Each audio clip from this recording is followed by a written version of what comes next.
Welcome back to the channel dear friend. देखिए, बात कर रहे थे मिस स्पेल्ट वर्ड यानी कि स्पेलिंग टेस्ट से।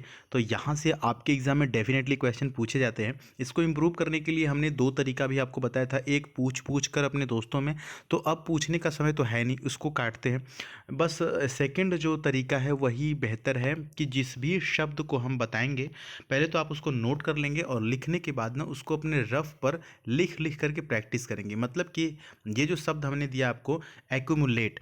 अब एक्यूमुलेट इस शब्द को ना आप कम से कम 5 बार 6 बार लिखेंगे, तब जा कर के ये आपको याद हो जाएगा, इसकी स्पेलिंग समझ में आ जाएगी। और जब आपके एग्जाम में पूछेगा तो क्या करेंगे कि जो वहाँ पे एक सादा पेपर मिलता है, आपको एक रफ शीट मिलती है, वहाँ पे आपको कहीं कहीं पेंसिल या कहीं कहीं पेन लेके जाना अलाउ होता है। तो आप उस पेन या पेंसिल से लिख करके अपना मैच करा लेंगे कि कौन सी स्पेलिंग सही है। ठीक है, तो आइए देखते हैं।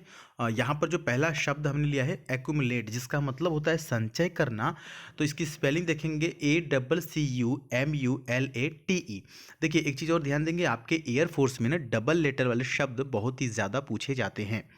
तो एक्यूमुलेट का मतलब होता है संचय करना। अगर इसकी सिनोनिम पूछ ले तो आप कलेक्ट बता सकते हैं या कि फिर पाइल बता सकते हैं। नेक्स्ट देखिए, बहुत ही ज़्यादा इंपॉर्टेंट शब्द है कि बिगनिंग। बिगनिंग का मतलब होता है किसी चीज़ की शुरुआत करना। ठीक है, इसकी स्पेलिंग देखेंगे BEGINNING। देखिए, इसमें भी डबल एन है, इसी का ध्यान देते हैं। जब आपके एग्जाम में पूछेगा ना तो डबल एन की जगह सिंगल एन दे देता है कंफ्यूज करने के लिए। तो बिगनिंग का मतलब होता है शुरुआत, और इसका सिनोनिम अगर पूछ ले तो आप बता सकते हैं स्टार्टअप या कि फिर आउटसेट या कि फिर ओपनिंग।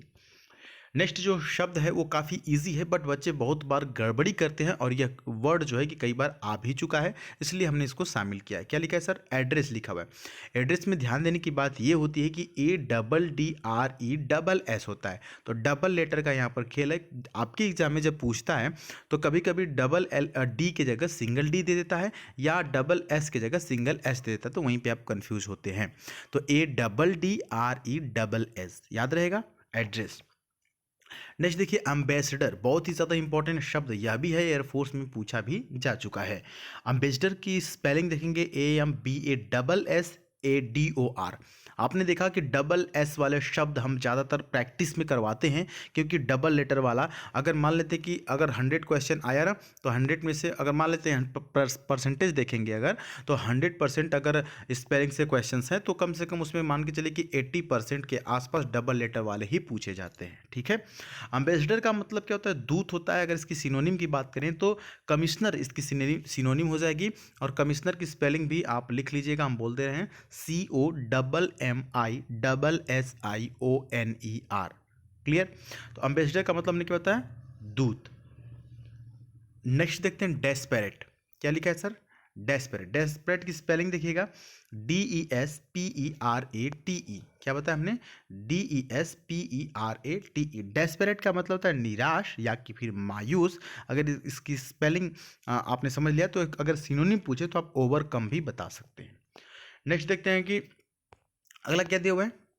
यह भी काफ़ी इंपॉर्टेंट शब्द है, डिसेंट्री लिखा हुआ है। डिसेंट्री का मतलब होता है पेचिस। स्पेलिंग देखेंगे DY। अच्छा, पढ़ा जा रहा है डिसेंट्री, लेकिन लिखा है DY से स्पेलिंग इसकी शुरुआत है, तो इसकी ध्यान देंगे। ठीक है, डिसेंट्री की DYSENTERY। नेक्स्ट है एटिकेट, बहुत ही ज़्यादा इंपॉर्टेंट शब्द और कई बार पूछा जा चुका है। एटिकेट का मतलब क्या होता है? एटिकेट मतलब शिष्टाचार होता है। ETIQUE अच्छा, ध्यान देंगे ना, क्यू के बाद जनरली यू आता ही आता है। ठीक है, तो ये तो जब क्यू आया तो यू आएगा, तो यहाँ से तो कोई डाउट नहीं होना चाहिए। लेकिन डबल टी याद रखना है, और लास्ट में भी ई है और उसके पहले भी ई है। ATIQUE एटिकेट मतलब शिष्टाचार। अगर इसका सिनोनिम पूछ ले तो मैनर बता सकते हैं, MANNER, या कि फिर सिविलाइजेशन बता सकते हैं, जिसका मतलब होता है शिष्टाचार, तहजीब या कि फिर तमीज। नेक्स्ट देखते हैं, 8वां नंबर में एम्बेरस लिखा हुआ है। क्या सर? एम्बेरस। एम्बेरस की स्पेलिंग क्या होगी? EMBARRASS। यहाँ पर देखा आपने, डबल डबल का खेल बार बार हम करा रहे हैं, क्योंकि 80% चांसेस यहीं से होते हैं एग्जाम में पूछे जाने के। तो एम्बेरस का मतलब होता है शर्मिंदा करना, यानी कि उलझन में डाल देना कह सकते हैं। गारंटी की स्पेलिंग देख लेंगे, GUARANTEE। गारंटी का मतलब होता है गारंटी मतलब गारंटी, इसकी सिनोनिम में वारंटी भी आती है, तो वारंटी सिनोनिम इसका डाल सकते हैं, ठीक है। हम लोग क्या कहते हैं, गारंटी का मतलब अलग समझते हैं, वारंटी का मतलब अलग समझते हैं, बट ये दोनों एक दूसरे के सिनोनिम हो जाते हैं, ठीक है। नेक्स्ट की तरफ बढ़ते हैं, जो कि लास्ट है यहाँ पर, समझिएगा हाइजीन। क्या लिखा हुआ है सर? हाइजीन। हाइजीन का मतलब क्या होता है? हाइजीन का मतलब स्वच्छता होता है। HYGIENE, ध्यान से देखेंगे, HYGIENE, हाइजीन का मतलब स्वच्छता। एक होमवर्क आपके लिए हम दे देते हैं, उसको अभी कमेंट बॉक्स में कमेंट करके बता दीजिएगा। इनसेंट कल जो हमने कराया था, मतलब कि इसका जो पार्ट 1 पहला क्लास था, उसमें जो हमने 10वां वर्ड कराया था ना, वो इनसेंट था। इस इनसेंट की सही स्पेलिंग क्या होगी, आप कमेंट बॉक्स में लिख दीजिएगा। इनसेंट का मतलब होता है मायूस, तो सही स्पेलिंग आप लिखिए।